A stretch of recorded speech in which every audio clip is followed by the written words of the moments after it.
नमस्कार दोस्तों, राधे राधे, जय श्री कृष्णा, जय भोलेनाथ। तो दोस्तों, मैं हूँ अंजलि। मेरे चैनल पर आप सभी का बहुत बहुत स्वागत है। अगर आपको मेरी यह वीडियो पसंद आए तो मेरे ऐसे और भी वीडियो देखने के लिए मेरे चैनल को सब्सक्राइब करें, साथ ही बेल आइकन पर प्रेस करें ताकि आपको मेरे न्यू वीडियो की जानकारी मिलती रहे। तो दोस्तों, आज के इस वीडियो के माध्यम से मैं आपको सोमवार की व्रत की कथा सुनाने वाली हूँ। तो दोस्तों, कहानी शुरू करने से पहले आप सभी कमेंट बॉक्स में जय भोलेनाथ, जय श्री कृष्णा, राधे राधे लिख दीजिए। तो दोस्तों, वीडियो शुरू करते हैं। सोमवार का व्रत की कथा। भगवान शिव पूरी करते हैं सभी की इच्छाएं। सोमवार के व्रत को लेकर मान्यता है कि इस व्रत को करने से भगवान शिव अपनी भक्तों की मुराद जल्दी ही पूरी करते हैं। सोमवार का दिन भगवान शिव को समर्पित है, इसलिए इस दिन भगवान शिव की पूजा और व्रत करने का महत्व और भी ज़्यादा बढ़ जाता है। यदि आप सोमवार के व्रत करते हैं तो आपको सोमवार व्रत कथा पढ़ना बेहद जरूरी है, क्योंकि इसके बिना आपका व्रत अधूरा माना जाता है। आइए जानते हैं सोमवार व्रत की कथा। देवों के देव महादेव बहुत ही भोले माने जाते हैं, इसलिए इसका एक नाम भोलेनाथ भी है। पौराणिक मान्यताओं के अनुसार भगवान शंकर को प्रसन्न करने के लिए किसी भी तरह के खास विशेष पूजन की आवश्यकता नहीं होती, क्योंकि कहा जाता है कि वह तो भोले हैं और भक्त की मन से की गई क्षणिक मात्र की भक्ति से ही वह प्रसन्न हो जाते हैं। अगर आप भी शिव की भक्ति और कृपा पाने के लिए सोमवार का व्रत करते हैं तो इस कथा से भोलेनाथ को प्रसन्न कर सकते हैं। एक बार किसी एक नगर में एक साहूकार था। उसके घर में धन की कोई कमी नहीं थी, लेकिन कोई संतान न होने के कारण वह बहुत दुखी था। संतान प्राप्ति के लिए वह हर सोमवार को व्रत करता था और पूरी श्रद्धा के साथ शिव मंदिर जाकर भगवान शिव और माता पार्वती की पूजा करता था। उसकी भक्ति देखकर एक दिन माँ पार्वती प्रसन्न होकर भगवान शिव से साहूकार की मनोकामना पूर्ण करने का निवेदन करती है। पार्वती जी के आग्रह पर भगवान शिव ने कहा कि हे पार्वती, इस संसार में हर प्राणी को उसके कर्मों का फल मिलता है और उसके भाग्य में जो हो उसे भोगना ही पड़ता है। लेकिन पार्वती जी ने साहूकार की भक्ति देकर उसकी मनोकामना पूर्ण करने की इच्छा व्यक्त की। माता पार्वती के आग्रह पर शिव जी ने साहूकार को पुत्र प्राप्ति का वरदान दिया, तो लेकिन उन्होंने बताया कि यह बालक 12 वर्ष तक ही जीवित रहेगा। साहूकार के पुत्र का कुछ ऐसे हुआ विवाह। माता पार्वती और भगवान शिव की बातचीत को साहूकार सुन रहा था, इसलिए उस न तो इस बात की खुशी थी कि न ही दुख था। वह पहले ही भली भांति शिव जी की पूजा करता रहा। कुछ समय के बाद साहूकार की पत्नी ने एक पुत्र को जन्म दिया।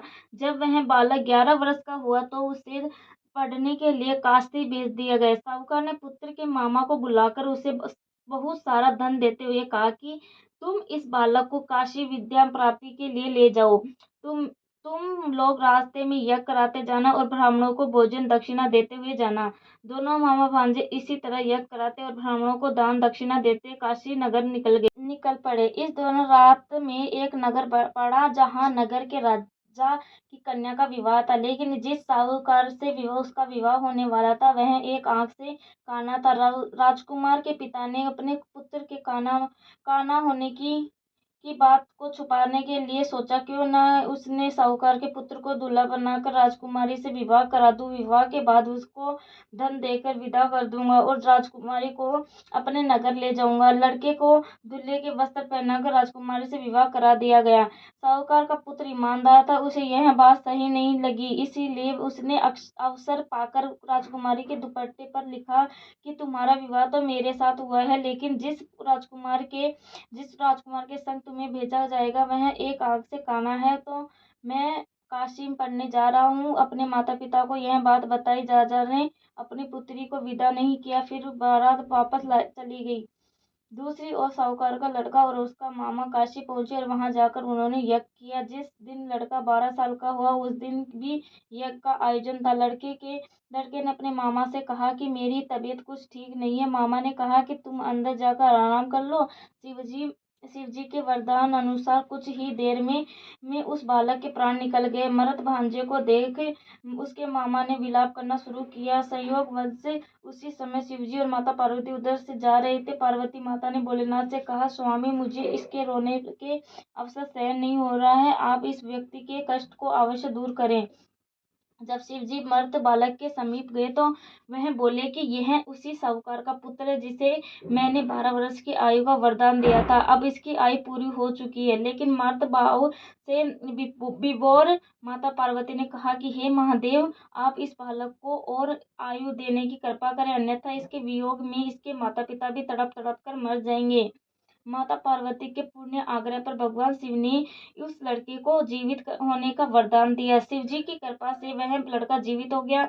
शिक्षा पूरी करके लड़का मामा के साथ अपने नगर की ओर वापस चल दिया। दोनों चलते हुए उसी नगर में पहुंचे जहां उसका विवाह हुआ था। उस नगर में भी उन्होंने यज्ञ का आयोजन किया। उस लड़के के ससुर ने उसे पहचान लिया और महल में ले जाकर उसकी खातिरदारी की और अपनी पुत्री को विदा किया। इधर साहूकार और उसकी पत्नी भूखे प्यासे रहकर बेटी की प्रतीक्षा कर रहे थे। उन्होंने प्रण कर रखा था कि यदि उन्हें अपने बेटे की मृत्यु का समाचार मिला तो वह भी प्राण त्याग देंगे, परंतु अपने बेटे के जीवित होने का समाचार पाकर वह बेहद प्रसन्न हुए। उसी रात भगवान शिव ने साहूकार के संपन्न में आकर कहा कि हे श्रेष्ठी, मैंने तेरे सोमवार के व्रत करने और व्रत कथा सुनने से प्रसन्न होकर तेरे पुत्र को लंबी आयु प्रदान की है। इसी प्रकार जो कोई सोमवार व्रत करता है या कथा सुनता है और पढ़ता है, उसके सभी सुख दुख दूर होते हैं और सभी मनोकामनाएं पूर्ण होती है। तो दोस्तों, आपको यह कहानी कैसी लगी है कमेंट करके बताइएगा जरूर। Thank you.